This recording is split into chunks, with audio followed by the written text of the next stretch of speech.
Apa yang kalian pikirkan pas baca kata di atas? Patung Liberty atau ideologi Amerika Serikat? Ya gak salah sih, tapi masa cuma itu yang lo tahu?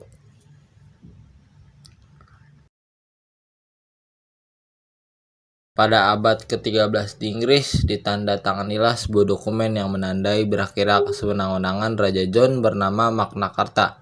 Selanjutnya pada abad ke-14 muncul gerakan pembaharuan yang bermula dari sebuah kota di Italia bernama Florence. Masa ini membebaskan rakyat Eropa dari kegelapan dan membuka pikiran.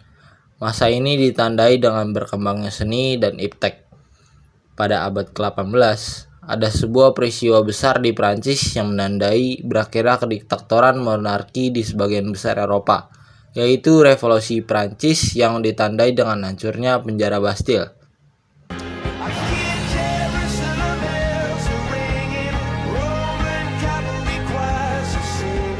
Berasal dari kata liberal yang artinya kebebasan dan ismo yang artinya aliran. Singkatnya, liberalisme itu ya paham kebebasan.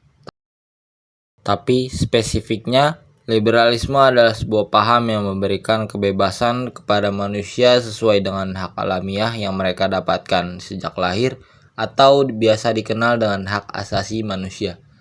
Dari peristiwa yang sudah terjadi sejak abad ke-13 menunjukkan pola yang sama, bahwa pada hakikatnya manusia ingin bebas secara lahir dan batin. Hak ini sesuai dengan pendapat John Locke dalam bukunya yang berjudul A Letter Concerning Toleration, bahwa dalam bukunya, Locke menekankan bahwa negara jangan ikut campur terlampau banyak dalam hal kebebasan menjalankan ibadah menurut kepercayaan dan agama masing-masing individu. Pertama, manusia memiliki hak untuk hidup. Hak itu berupa hak kepemilikan, yaitu bahwa seseorang memiliki tubuhnya sendiri. Hak untuk hidup ini tidak bisa dihilangkan atau dijual kepada siapapun ataupun diambil dari orang lain. Kedua, manusia mempunyai hak untuk atas hasil kerjanya sendiri. Dan bukunya Two Treatises of Government yang menyatakan bahwa Locke yakin bahwa setiap manusia memiliki hak alamiah, dan ini bukan sekedar menyangkut hidup, tetapi juga kebebasan pribadi serta hak atas pemilikan sesuatu. Terus, kalau gitu, liberalisme nggak punya batasan? Nggak gitu. Batas di liberalisme basically sama kayak batas-batas HAM. Kita berhak untuk punya apapun, tanah, bangunan, properti, bahkan kucing-kucing yang kita lihat di pinggir jalan. Dan kita berhak melakukan apapun, nyapu, ngerjain tugas. Nih, kayak yang lagi gue lakuin. Party, apapun deh. Asal yang kita lakuin gak bersinggungan sama hak orang lain. Atau bahasa kasarnya, kita ngambil hak orang lain. Hai semua, kenalin, gue kapitalisme, temennya liberalisme. Bisa dibilang, kita serupa tapi tak sama. Sama-sama kita cari tahu. Kapitalisme berasal dari kata kapital, yang artinya modal. danisme, yang artinya apa coba tebak? Kalau kata Google, sistem kapitalisme tuh Sistem perekonomian yang menekankan peran kapital, modal, yakni kekayaan dalam segala jenisnya, termasuk barang-barang yang digunakan dalam produksi barang lainnya. Artinya apa Bang Messi? pemodal dapat menggunakan modal untuk memaksimalkan kegiatan produksi, distribusi, dan konsumsi untuk meraih keuntungan setinggi-tingginya. Kalau di ekonomi ya, Pi. Ini sih namanya sistem ekonomi pasar. Oh, begitu. Emang sistem ekonomi pasar tuh kayak gimana? Ya, kayak gitu. Oh, kapitalisme bermula dari revolusi industri di Inggris pada abad ke-18. Seketika sektor perdagangan berubah menjadi industri dan didominasi oleh buruh serta pemilik modal. Indonesia juga bukannya kayak gitu ya? Sabar, gue belum selesai ngomong anjing. Indonesia bukan negara kapitalisme, ya. Biasanya tuh negara yang bergerak di sektor industri atau jasa. Mungkin banyak dari kalian bingung, jadi tolak ukur suatu negara bisa dikatakan sebagai negara kapitalisme dilihat dari banyaknya intervensi pemerintah. Indonesia kan punya pasal 33 Undang-Undang Dasar 1945 yang mengatur tentang perekonomian. Semakin banyak intervensi pemerintah dalam perekonomian suatu negara, berarti negara tersebut bukan negara kapitalis. Sebaliknya, semakin sedikit intervensi pemerintah, maka dapat dikatakan sebagai negara kapitalis. Adam Smith dalam bukunya yang berjudul An Inquiry into the Nature and Causes of the Wealth Nation mengemukakan teori bahwa mekanisme pencapaian tingkat kemakmuran dapat tercapai melalui kekuatan tangan tak terlihat, invisible hand, yaitu tanpa adanya campur tangan pemerintah. kelebihan dari sistem ini adalah kreativitas dan produktivitas seorang dapat dioptimalkan, sedangkan bagi pemilik modal dapat meraih keuntungan setinggi-tingginya. Sedangkan kelemahan dalam sistem ini bagi pemilik modal memungkinkan adanya persaingan tidak sehat bagi pekerja, adanya eksploitasi pekerja, dan kesenjangan sosial. Liberalisme mencakup segala aspek, dari mulai sosial, ekonomi, politik, bahkan agama. Sedangkan kapitalisme hanya berfokus pada satu aspek saja, yaitu aspek ekonomi. Meskipun liberalisme merupakan paham kebebasan, namun liberalisme tetap memiliki batas-batas. Layaknya HAM, batas liberalisme yaitu selama yang kita lakukan tidak bersinggungan dengan hak orang lain. Sedangkan dalam kapitalisme tidak ada batas-batas tertentu. Kita bebas melakukan kegiatan ekonomi apapun untuk meraih keuntungan setinggi-tingginya. Dalam liberalisme, pemerintah dan negara menjamin hak-hak setiap individu, baik itu hak berpendapat, hak kepemilikan, dan hak yang lainnya. Dalam kapitalisme, pemerintah dan negara hanya berperan sebagai badan pengawas tanpa adanya intervensi. Pemerintah sebagai pengawas bertugas untuk mengawasi jalannya perekonomian untuk meminimalisir adanya pelanggaran. Sosialisme. Sosialisme berasal dari kata sosial yang berarti masyarakat atau orang banyak. Sosialisme merupakan konsep pemikiran yang menginginkan adanya persamaan dan kesetaraan dalam kehidupan masyarakat, terutama dalam hal kegiatan ekonomi. Sosialisme menekankan kepentingan kelompok lebih utama daripada kepentingan individu. Benda itu hijau. Hijau. Sosialisme menghapus hak milik pribadi atas sarana-sarana produksi seperti tanah, pabrik, alat-alat produksi, dan berbagai macam sumber termasuk tenaga kerja, dan menjadikannya milik bersama masyarakat. Awalnya, sosialisme terjadi karena adanya revolusi Perancis yang membuat terjadinya kesenjangan sosial antara pemilik modal atau kapitalis dan para buruh. Revolusi Perancis ini terjadi pada tahun 1789 yang dimana rakyat Perancis berhasil menggulingkan monarki kerajaan Perancis selama ratusan tahun dan menggantikannya dengan sistem republik. Sosialisme ini menyebabkan muncul sebuah gerakan sosial secara serentak dalam bentuk revolusi sosial tahun 1848 di Eropa sebagai reaksi terhadap kesenjangan sosial ekonomi di kota-kota besar akibat adanya revolusi industri, di mana pemilik modal semakin kaya raya, sementara buruh semakin miskin. Kita beralih ke tokoh-tokoh sosialisme. Yang pertama adalah Thomas More. Thomas More menerbitkan buku Utopia yang berarti negara impian pada tahun 1516 yang berisi tentang sistem pemerintahan yang dibayangkan oleh Thomas More, yaitu demokrasi yang dipimpin oleh seorang pemimpin dari hasil pemilihan rakyat untuk seumur hidup. Sosialisme hanya dapat berkembang di negara dengan tradisi liberal yang sudah berkembang. Sosialisme yang diikuti oleh Thomas More disebut dengan sosialisme utopis, karena pemikirannya hanya dituangkan dalam buku dan tidak ada secara realistis.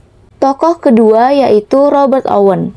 Robert Owen mengajarkan pentingnya perbaikan ekonomi di seluruh lapisan masyarakat dengan melalui berbagai kebijakan yang dapat mengatasi kesenjangan ekonomi dan kecemburuan sosial. Owen mengusulkan pemerintah untuk membangun perkampungan yang layak kepada buruh miskin. Ia juga menerbitkan buku A View of Society. Tokoh selanjutnya adalah Saint-Simon. Sosialisme menurut Saint-Simon tidak lepas dari teori kekristenan. Ia menerbitkan buku Le Socialisme, Le Naturalisme et Le Positivisme. Menurut Saint-Simon, perlu adanya perencanaan dalam sektor industri. Pemerintah harus memiliki industri yang modern sebagai pengawas dan mengelola harta kekayaan negara untuk kepentingan bersama dengan rata. Negara-negara yang menganut paham sosialisme antara lain Korea Utara, Kuba, dan Skandinavia. Di Skandinavia, pelayanan kesehatan dan pendidikan disediakan secara gratis, tetapi nilai pajak yang dibayar sangat tinggi. Komunisme berasal dari bahasa Latin communis, adalah ideologi yang berkenaan dengan filsafat, politik, sosial, dan ekonomi. Tujuan utamanya menciptakan masyarakat dengan aturan sosial ekonomi berdasarkan kepemilikan bersama alat produksi dan tidak adanya kelas sosial. Pancasila. Pancasila. Satu. Untuk semua.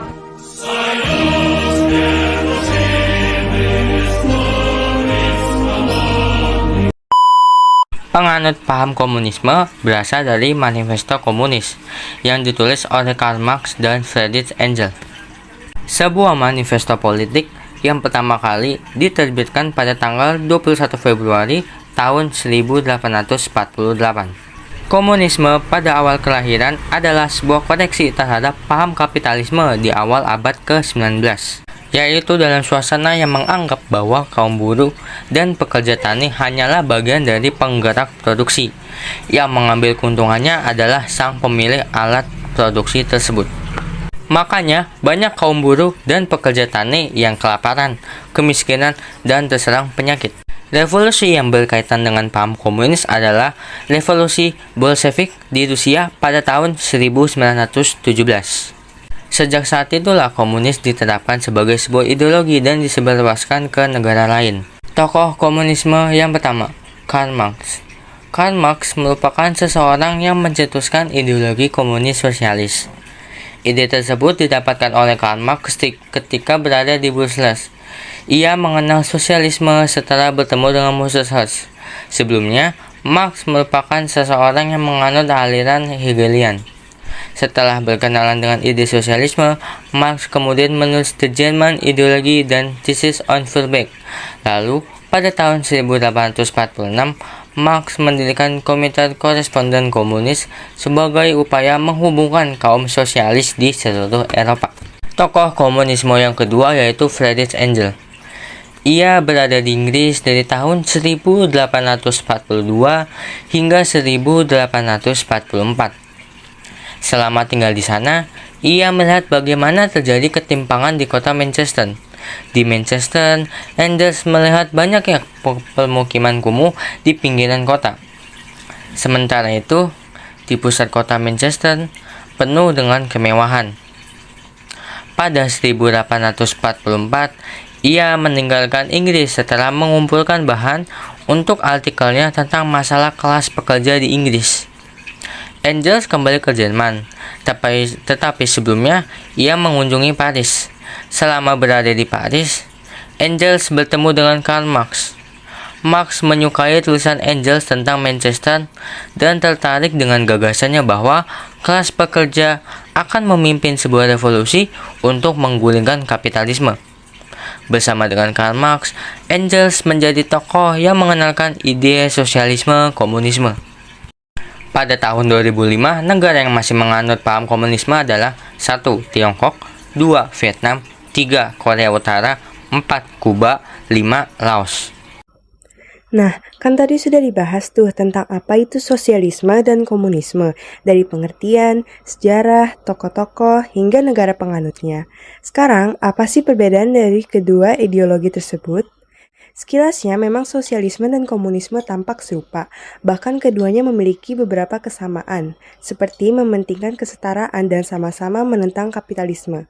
Namun ada beberapa perbedaan dari kedua ideologi tersebut. Yang pertama, dalam sosialisme lebih berfokus pada sistem ekonomi, sedangkan dalam komunisme lebih berfokus pada sistem ekonomi yang eksis di bawah sistem politik. Yang kedua, dalam sosialisme, cara penyampaiannya lebih fleksibel, yaitu dengan proses demokrasi, yang berarti pemerintah masih mempertimbangkan suara para rakyatnya.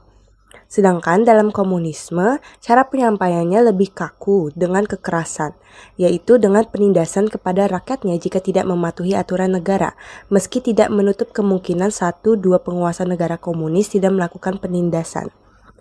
Yang ketiga, dalam sosialisme, barang-barang dianggap milik sesama, yang berarti individu boleh punya properti sendiri. Sedangkan dalam komunisme, barang-barang dianggap milik pemerintah pusat, yang berarti pemerintah menyediakan kebutuhan dasar bagi warga negara, termasuk makanan, perumahan, perawatan medis, dan pendidikan. Yang keempat, dalam sosialisme, distribusi barang dan jasa pada masyarakat harus didasarkan pada kerja kerasnya masing-masing. Sedangkan dalam komunisme, distribusi barang dan jasa harus berdasarkan kebutuhan masyarakatnya. Yang kelima, dalam sosialisme masih ada kelas masyarakat, yang berarti dalam komunisme tidak ada lagi kelas masyarakat. Dan yang terakhir, dalam sosialisme masih diberikan kebebasan beragama, sedangkan dalam komunisme mereka lebih menebarkan agama ateis. Secara keseluruhan, komunisme merupakan bentuk sosialisme yang ekstrim. Ibaratnya, jika sosialisme itu setara, maka komunis itu sangat-sangat setara.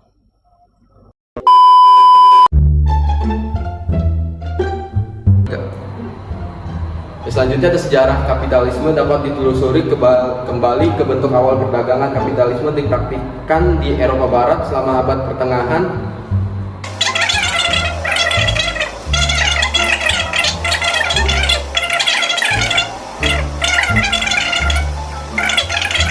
Dan dampak pada kelas menengah, kaum miskin, perempuan, dan kaum minoritas. Ya, selanjutnya negara yang menganut sistem kapitalisme yang pertama ada Amerika, China, dan Afrika yang ada.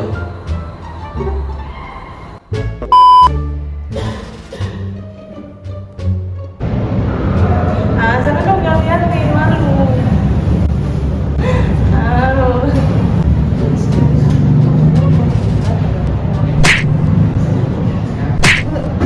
Ngambil dulu deh. Serunya kecil banget. Apa deh? Close dulu gak sih?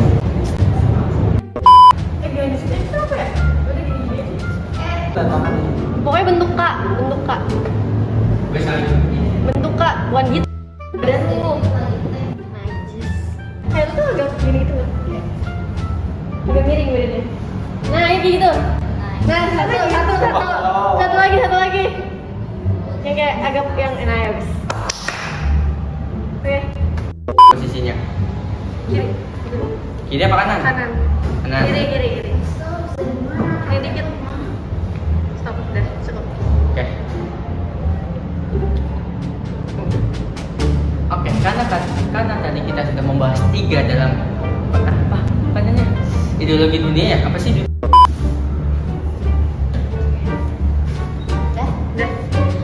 Selanjutnya ada paham sosialisme. Jadi paham sosialisme ini adalah paham yang menekankan.